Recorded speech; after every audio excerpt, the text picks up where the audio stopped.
Thanks a lot, Giles. Pleasure to be here. Thanks a lot for the invite. Really looking forward to hopefully a lively session. So I hope that you guys put questions in all sorts of different tools that we're going to be using. Prepared a few slides just to get us going there on the topic. Whenever you have questions, feel free to interrupt me, right? I'm not personally offended if you do that. Feel free to do so. So I'll talk a little bit about our self-organizing company. What is the difference of self-management, self-organization? People confuse that, so we'll chat about that a little bit. And obviously just the learnings, because quite frankly, it is not the magic bullet. It is not the holy grail. It will not solve all of your problems. In fact, it's probably more cumbersome in many ways. So I'll just share the things that, well, we did completely wrong, I guess, in the beginning, and I'm probably getting wrong still. So that's the conversation I hope to have with you guys today. So really looking forward to that conversation. Giles, you already mentioned it. We're a small team of passionate people about, in a broader sense, unleashing potential of people. Don't talk too much about that. I think the one thing that people might remember is the bottom picture there, because that's our cow. We're probably the only consultancy company in Switzerland who's owning a cow. So that's why I'm mentioning that one. So in case you don't remember anything about self-organization, you'll remember the cow. So I'm happy that I shared that. And if you want to lease a cow or rent a cow, I can tell you how that works in Switzerland. So we are supporting the Swiss farmers in the Alps, because that's a probably tougher job than what we are doing here anyway. So that's our little cow. Obviously, there's also a link to what we call our lifeline. Maybe that's interesting for one or the other. It's kind of a culture book. We'll talk a little bit about it later as well. Just our principles, how we see the world, what collaboration looks like for us, these kind of things. So if you're interested, that's the link there. Feel free. It's a PDF document, just like 10, 12 pages.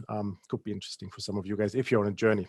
And obviously, by no means is that the perfect thing, right? It's just inspiration of how to do it or how not to do it in many ways. So don't copy paste. That doesn't make sense. And I'll talk about that later as well. What else? Giles, you mentioned already, radically self-organized is what we say, especially to our corporate friends here. You might find that probably radical. Some of the others might not find it that radical, actually. So we don't have an org chart in the sense of org chart boxes and these kind of things, because we do work in a role-based setup. We don't have line managers. We don't have a hierarchy. We do have full transparency. If I'm saying full transparency, that means like everything. That includes salaries, that includes our bank account, that includes everything. Anything that you can think of is transparent. There's nothing secret in a company, not even the personal data, so the sensitive personal data.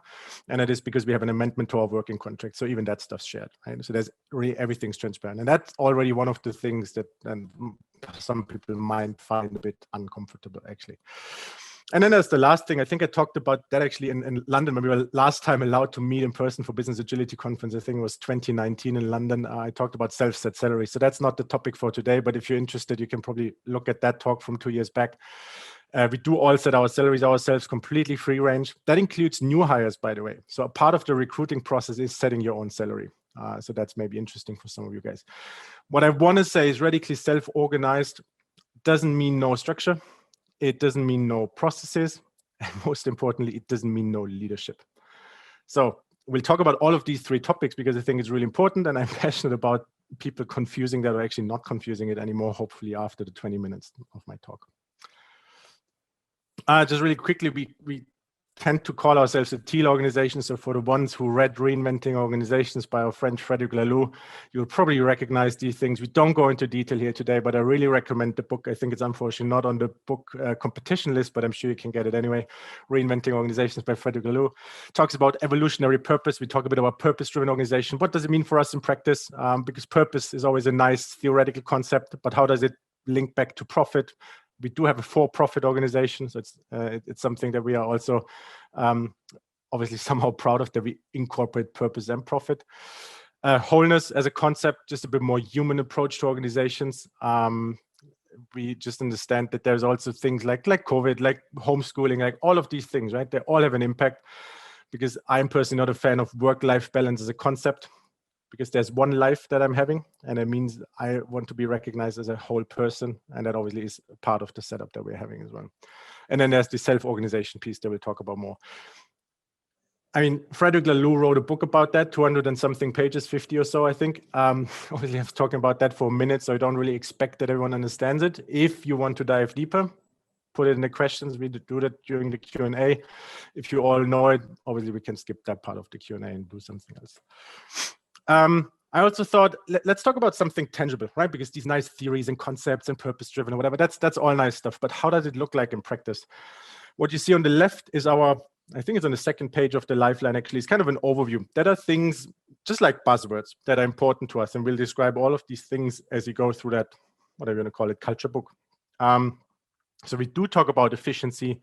We do talk about profit. We do talk about growth, about financial outcome. We do talk about all of these things that are somehow kind of the bad things if you talk about a purpose-driven organization. And I'm really passionate about if you have a purpose where you want to create impact. And I think almost all purpose statements obviously are about creating impact in some kind of way. So ours is too about impact, and unleashing potential of people means we want to have impact. And the world, the economic world especially, is just a system that works like it works today. We can like it, we cannot like it. I believe you need to leverage the system to really have impact. And that's why we are saying, look, we talk about these things. We talk about efficiency, we talk about profit, we talk about financial, we talk about all of these things. No matter how purpose-driven we are, we need to get that right. Otherwise, we will not have impact. And I think that's exactly the part that I mentioned before. Purpose and profit integration, I think, is really important. That doesn't mean, obviously, that we turn down certain things because we think it's outside our purpose, clearly. But it also means that we need to make sure that we somehow hit that mark. And what you see here in the middle is what we call sales and company KPIs. It might be a bit small to read, and I'll just talk you through it. The top line here is cash flow. Every week in our team meeting, so we have a weekly team meeting, every week in the team meeting, we look at cash flow. That screen today is pretty green. I tell you, it's not always that green. It's just by chance the one that I took from last week, and it looks good. But it was fairly red and orange also some days back, right? So it's not always green. So, but it's really important that people learn how to handle that. And we'll come back to the learning later, and you'll see cash flow turning red. And I'm working for a company where the cash flow is red is really uncomfortable. And that's where transparency is not easy to handle, for example. And again, I think it's important for any company, if you want to steer a company, a self-organized one means distributed leadership. Everyone needs to be able to take decisions that are business relevant. You need to be aware of these things. The other thing that we're looking into, that's these two KPIs, it's utilization rate. So the past month or the past few months, and then the capacity planning looking forward. You can't run a professional services company without capacity planning, right? And you might say, well, that's fairly traditional and nothing to do with agility, and even worse, it's nothing to do with teal. I would disagree there. You need to know these figures to run and steer your company. So now, what is the difference to a traditionally run company? And that's maybe important to remember. KPIs and numbers and metrics are only asking questions. They help us ask questions. They never provide an answer.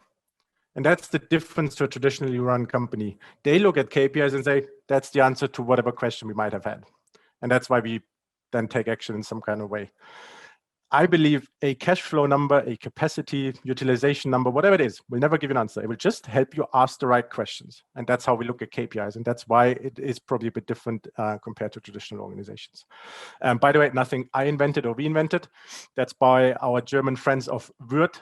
And some of you might know the senior Würth founder there, right? So that's nothing new. That's there for 40 years. He talked about that 40 years ago. And Würth, by the way, is a fairly traditional company, a German engineering company, okay? So not invented by us. Just listen to the right people who have some great wisdom and then copy paste, right? Then the other thing I talked about, a role-based working setup. So what you see on the right is actually not the current one, I must admit. We changed it just last week, and I forgot to take an up-to-date screenshot. Is our role-based working setup. So what you see there, it's about roles and accountabilities. It's not based on jobs. So it's a switch from a one-to-one relation, one person, one job. So Timm, the CEO, or Timm, the business unit head, or whatever, to a one-to-end relationship. So I do have, in that current setup that you see here, I think I had 7 different roles.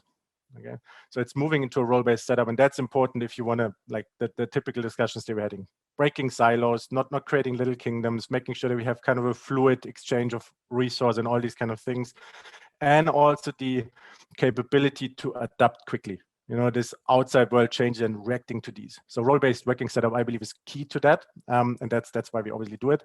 So that's how it looks like. As I said, we are roughly 15 people permanent, and then a few more, obviously, on a freelance basis and so on. And what you see here is, I think, 13 or 14 different roles. So that's only how much you need, because people are always afraid role-based working setup, breaking jobs into roles. That's such an overhead of documentation. It's not. If you have 10 people and you have 80 roles, then you've probably done something completely wrong. So just try to reduce it to a reasonable level. And one of the learnings, by the way, we had, and hello to my dear consultancy colleagues. I'm doing consultancy for more than this time here with the 5 years with the self-org company. The question we asked ourselves in the beginning when we set it up was, what could be the right setup for the next 2 years to be successful? That was the question. What do we need to be successful from a roles and responsibilities perspective? Completely the wrong question. Took us half a year to figure that out, by the way. Wrong question. The right question is, what kind of roles do we need today to be able to be successful today and tomorrow? It's not in the next 2 years, it's not whatever, right? It's just today. Just document what you have today.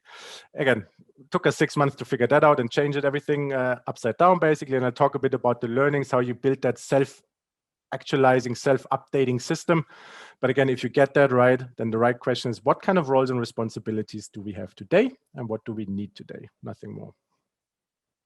And the bottom picture just shows our capacity planning. So I just wanted to show you a self-organized steel company is not any more fancy than you are. That's just a Google sheet, right, for capacity planning, because we're small. That's good enough. It doesn't look any different. It's not always fancy stuff, right? It's just the normal things that you know for decades already. Good. So much for the tangible things. There's also a way of how we run the weekly meetings. We can dive into that. I'll skip that just for time reasons, because I wanted to share some of the learnings with you guys. So some of the patterns we saw so far, and as I said, we're a self-organized company for 5 years now. So we've done that for a bit. And one thing I already mentioned, top left, autonomy and empowerment are uncomfortable. It is not fun.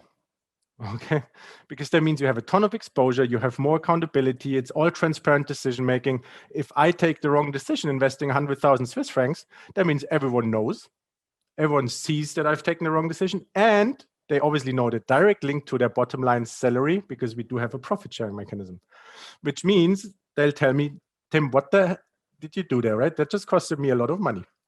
So, you know, there's that part where it's really not always comfortable. And obviously autonomy also means, and that sounds easy, but it's actually not. You have to be self-reliant for so many things. For what is the work that I really want to focus on and need to focus on? How do I prioritize my work? Because you could probably work 24/7 for our company as well, right? It's never ending work. So there's that part where autonomy and empowerment really uncomfortable. And that leads to the one that I have bottom left there. You need to invest into capability building. Help the people to build their capability, the skill set that is actually necessary to be successful in such a setup. So, for example, all of us do have a personal coach. So all of us do work with at least one coach. Some even have two or three, just to make sure that this whole development journey that you will probably be going through is supported somehow from somebody who's professionally doing that. So we all have our coaches, and that's, by the way, something you see across most of the self-organized companies that we are in touch with as well. You see that in almost all of them. The other thing is, obviously, people ask me, is a self-organized organization more efficient? Because obviously you cut all the management overhead crap, bureaucracy stuff, right? And the answer is no, it's not. You talk about different topics, you have different conversations. Compared to my former management job at the other company, I was signing off 1,200 expense sheets. No kidding. 2015, I signed off 1,200 expense sheets. That is one, waste of time for the company. That is two, waste of time for me. And three, it's incredibly boring. And it is completely no value, right? Now, obviously, you could say, okay, you gain that efficiency. And the answer is no, you don't. Because again, there's capability building. We invest a lot of time that people understand correlation of cash flow to invoices that we send to our customers, to my salary, to all of these financial things. We have a ton of discussion about strategic direction. The difference is it's not a strategic direction discussion at the whatever 5%, 10% at the top. It's something that we have across the company.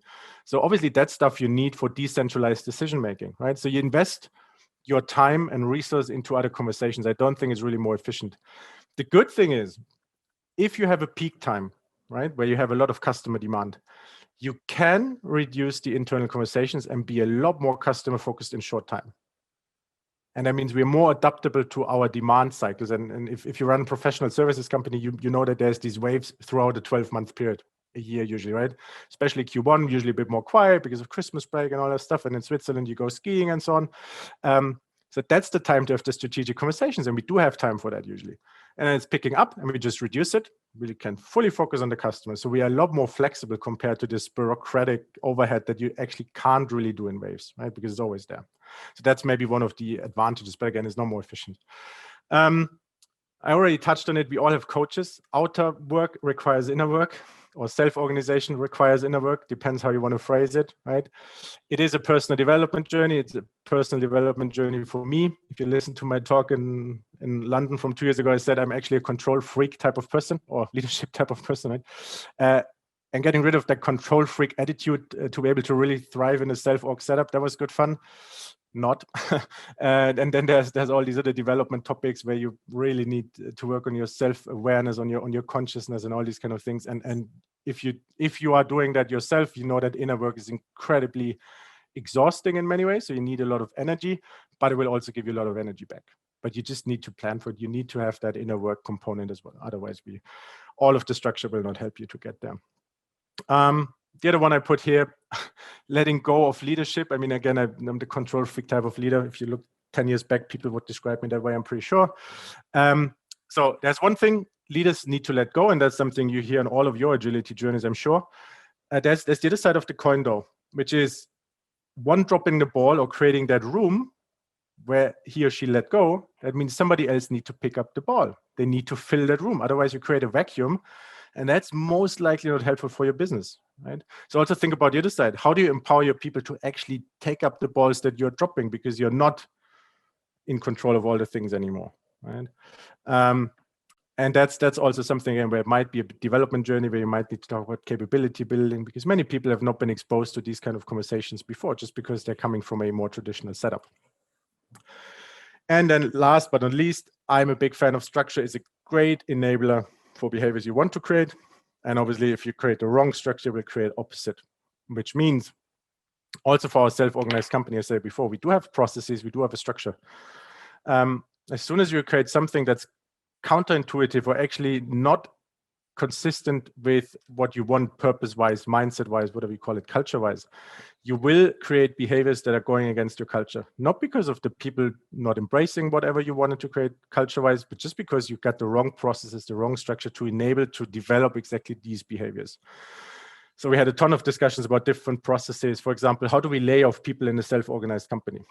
Not exactly an easy question, right? Because you can't go to your boss. We just don't have one. So we're really careful what that process looks like, because you can easily get something that's standing in the way of a culture that you really want to create. Same as, by the way, for KPIs and all of these kind of things. So that's the pattern that we saw, the learning that we had. And before going into Q&A, there's also this slide here, and I will not go through all of these. Please tell me in the Q&A which are the most interesting ones, right? Because there were some questions and answers or key topics on the journey that we found. And I just want to touch on the first one, and then you tell me if you want to touch on some of the others or not. So the first one is, how can you create a structure to create a learning organization, right? That the organization learns, that always adjusts. Because I was talking about the wrong question for a role-based setup in the beginning, right? Where we asked ourselves, what do we need in 2 years' time? Wrong question. What do we need now? Correct question. So what's the mechanism for that system update process? And if you run holacracy, sociocracy, or any kind of these ideas, it's always what they call tensions. And by the way, in the reinventing organizations, teal world of Lalou as well, called tensions. The most important thing is a tension, physically speaking, is a gap in potential. Okay, tension is negatively connotated in many languages, but physically speaking, it's just a gap in potential. Okay, that's basically how thunderstorms work as well, right? It's just a gap in potential, full stop. There's nothing else.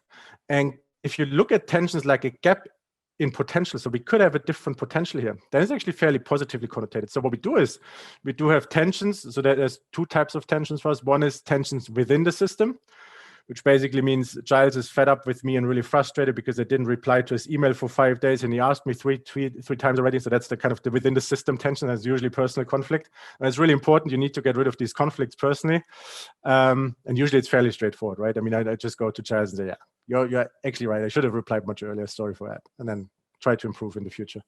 But then there's also the tensions which are tensions for working on the system.